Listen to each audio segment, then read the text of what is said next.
how should the executive and parliament respond promptly and constructively? How should courts protect rights while remaining attentive to institutional roles, public resources, and practical consequences of their decisions? How do we preserve constitutional review without unnecessarily paralyzing legitimate government action? How do we ensure that checks and balances remain instruments of accountability and holding government to account rather than pathways to institutional gridlock?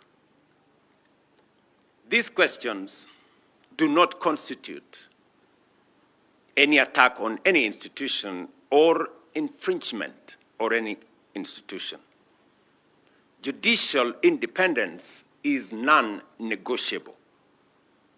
Courts must remain free to interpret the Constitution, protect rights, and invalidate unlawful action. Equally, executive, legislative, and judicial authority all derive legitimacy from the people and must be exercised in their service. Where a government acts unlawfully, it must obey the courts and correct its course.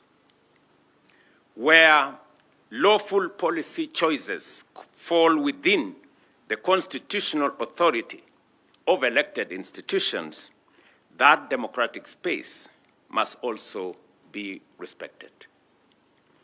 Ladies and gentlemen, accountability also requires us to confront difficult moments in our recent national life.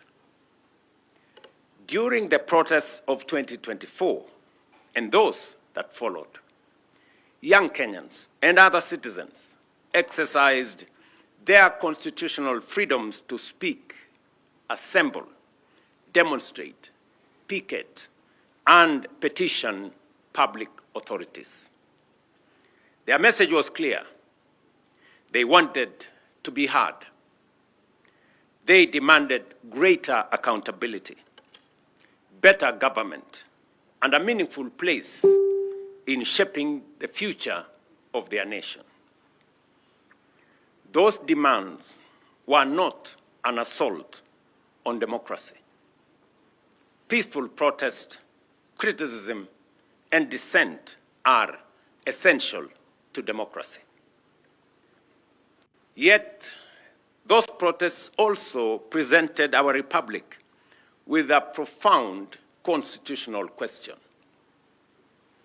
How do we protect the citizens' right to protest while at the same time fulfilling the state's obligation to preserve constitutional order?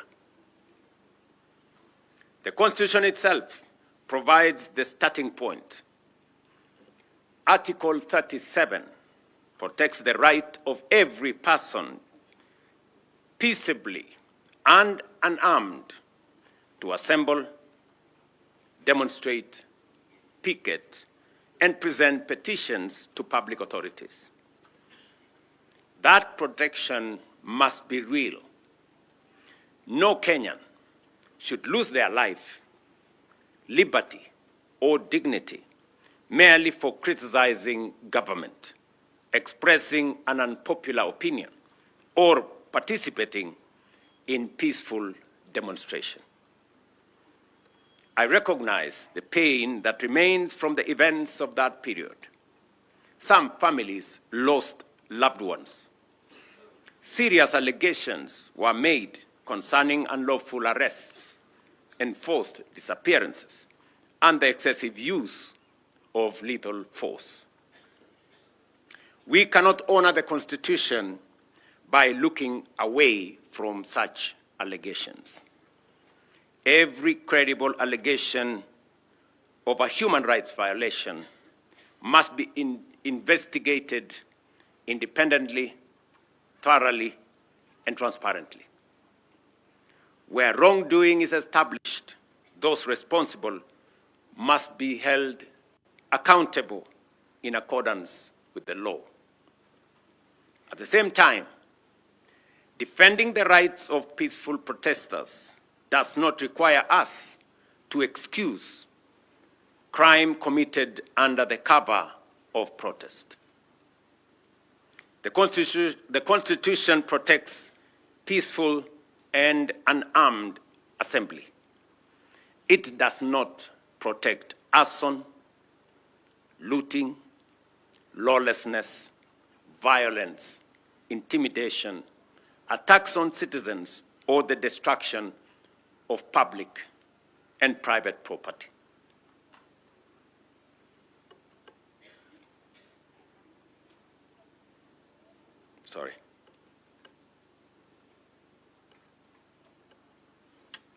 We must therefore distinguish carefully between a citizen exercising a constitutional right and an individual committing criminal offenses.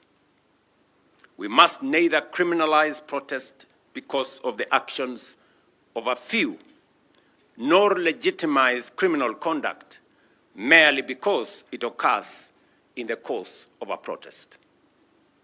Rights and responsibilities are not enemies. Responsibility protects the conditions in which everyone's right can be enjoyed. The right to protest carries a responsibility to remain peaceful and unarmed. The duty to maintain order carries an obligation to respect life, dignity, and the law. The authority to govern carries a responsibility to listen. The authority and the freedom to disagree carries a responsibility to preserve the democratic institutions through which disagreement can be expressed and resolved. Government belongs to the people. Parliament belongs to the people. The courts belong to the people. The institutions of the republic belongs to the people.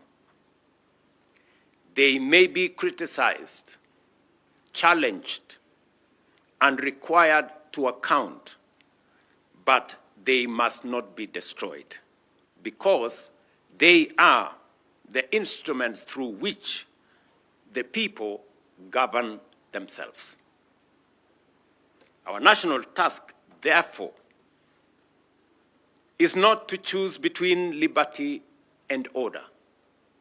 It is to build an order founded on liberty and to exercise liberty in a manner that preserves the constitutional order. Let me repeat that. Our national task, therefore, is not to choose between liberty and order.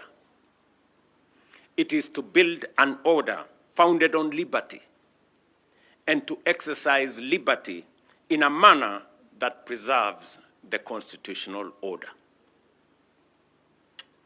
Ladies and gentlemen, the Constitution belongs to all of us. Its authority binds all of us.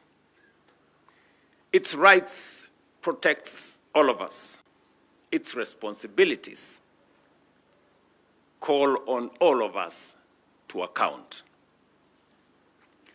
Accountability cannot end with defending institutional territory, observing procedures, or publishing reports. Ultimately, we must account for outcomes, whether we have protected the sovereignty of the people, upheld human dignity, preserved constitutional order, used public resources responsibly, and brought the rights guaranteed by our Constitution within the reach of more citizens. 16 years ago, we gave ourselves a transformative constitution. Our responsibility today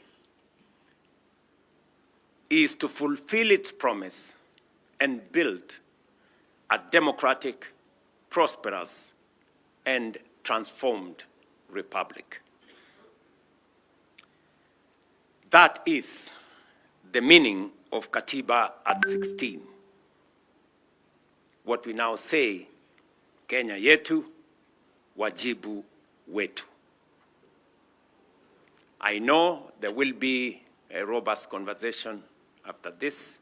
I just thought of provoking us to have a conversation in this context as we celebrate our Constitution.